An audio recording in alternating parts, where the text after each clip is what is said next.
Usually, the monthly security update for Android comes with fixes for 5, maybe 10, sometimes 15 different vulnerabilities.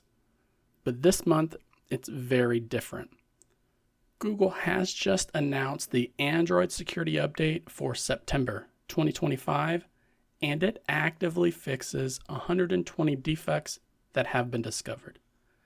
The vast majority of these are going to be classified as a high severity bug, but there are 2 0 days that have been found to be actively used in the wild. So let's take a look at all of these that are getting fixed.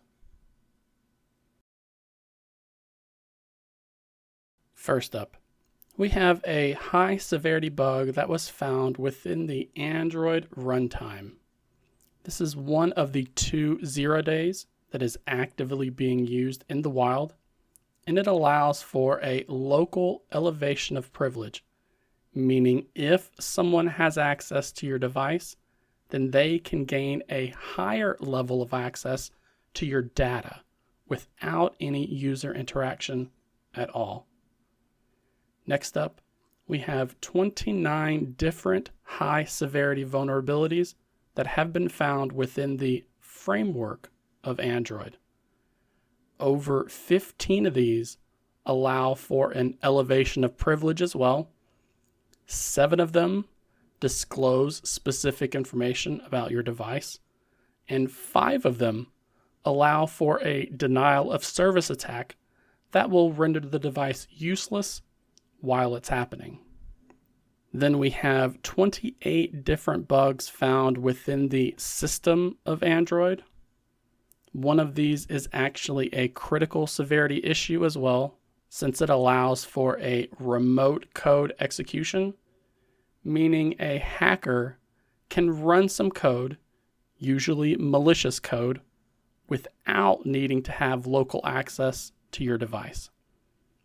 The rest of these listed in this section are high severity, and most of them allow for an elevation of privilege. But there are 3 that disclose specific information, and 2 that were fixed, which enable a denial of service attack. One of these high severity issues that was fixed this month is for the Widevine DRM. Then we have 9 different exploits that were fixed thanks to the latest Google Play system update, including 1 for the Android Runtime, 1 for App Search, 1 for Cell Broadcast and the Documents UI, and then there are 3 that were fixed for the Media Provider Service, and then 1 for both the Permission Controller as well as the Wi-Fi module. As we move on to more of the hardware defects that were found, 3 high severity issues were fixed within the Android kernel, with all 3 of them allowing for an elevation of privilege. 3 high severity vulnerabilities were fixed on ARM devices, and 10 different high severity issues were fixed for devices with a Power VR GPU from Imagination Technologies.